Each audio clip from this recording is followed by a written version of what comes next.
Servus, hello. In today's video, I wanna talk about 3 different things I learned in Overwatch in around 6k hours, and some extra stuff and support tips I can give you on the way with paint. I'm gonna do that in paint. I learned a lot from watching great streamers, I'm not gonna lie. ML7 is huge, and Emong is amazing in tank and game knowledge. Where I grabbed the most out of a video was Yeetle. Yeetle has a nice explanation about what lineup counters which lineup, and his explanation to that is I'm not ripping that off, by the way. I'm stealing it basically.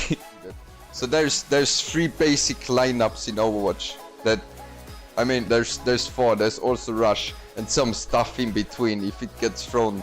But in high level gameplay, you will always see. I mean, oh, my handwriting will be awful. But oh yeah, there will be dive. Okay, no.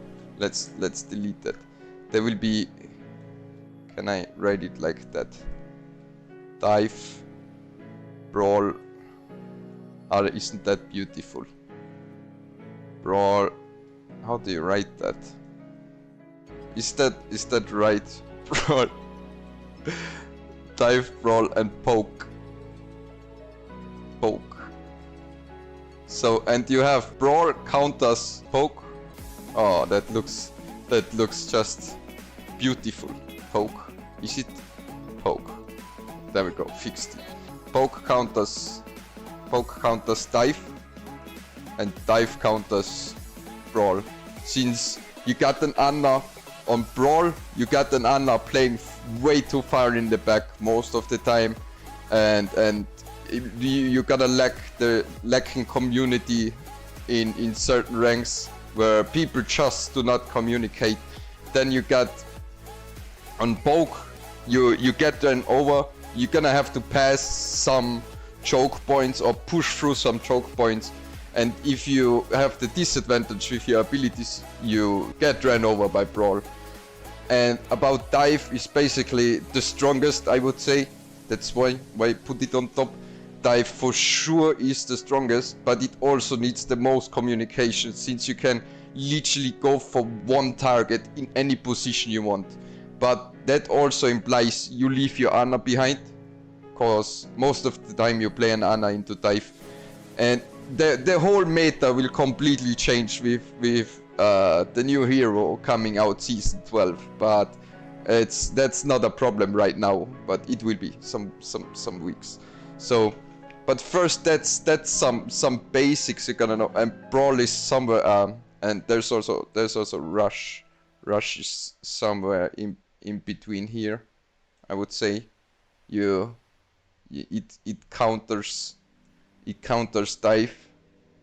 It does 50-50 against these two. I would say counters dive and brawl if you're really good with it. Since it's a newer lineup, newer meta, it gets countered. Wait, different way.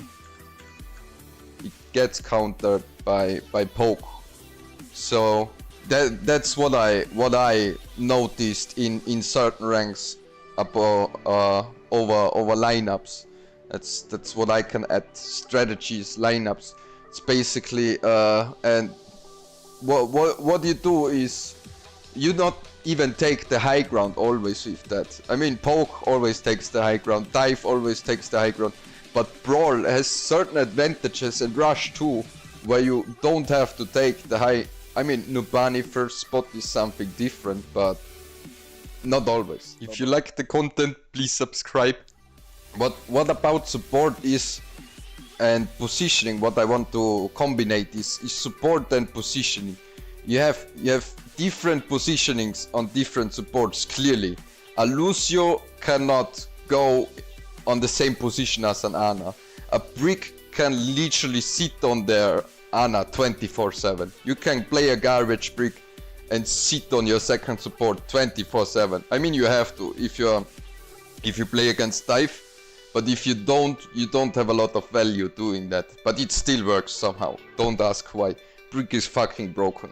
Anyways, there is a lot you have to put into consideration to investigate with, and verify with your reports of positioning. disruptive behavior. It depends on the lineup you play. If you play a Moira, you're not gonna have a great time healing your dive tanks since they're literally trying to get this target from here, and you're gonna sit there. All you can do is sending an orb in there and hope it's the right one, while they do their thing, or you probably can fade in or something, but you don't have any escape cooldowns then to fade out.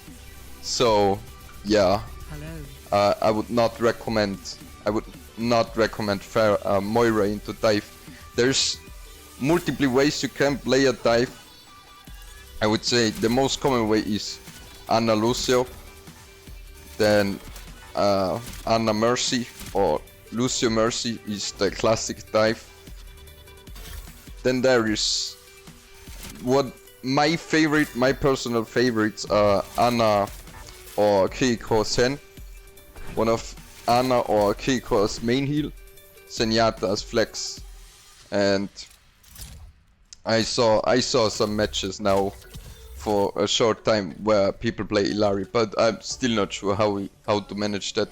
Well, you don't really have, you literally play DPS. Otherwise, I cannot imagine how you just flank. It doesn't matter what your team does. You take an off angle and flank. That's what I see is the best use in Illari.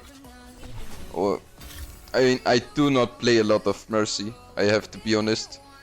But Mercy is basically, if they don't have a Sombra, you can literally, best choice for a duo queue if you go Soldier, Mercy, Cassidy, or Ashe, Mercy. Your Mercy can literally hide behind the choke point untouched. There's nothing better than the Mercy.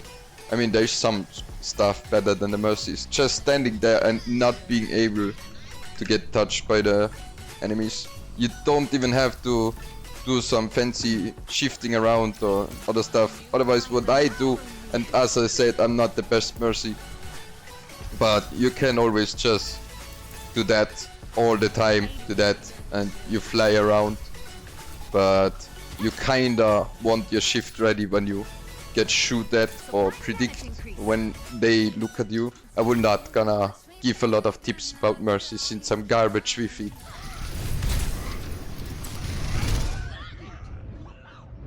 Flashpoint unlocks in 10 seconds.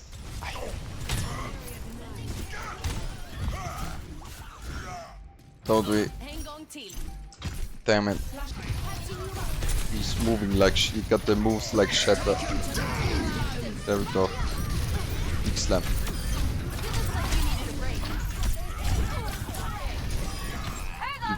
Huge rank. His name is literally Feeding Ryan. So, where was I?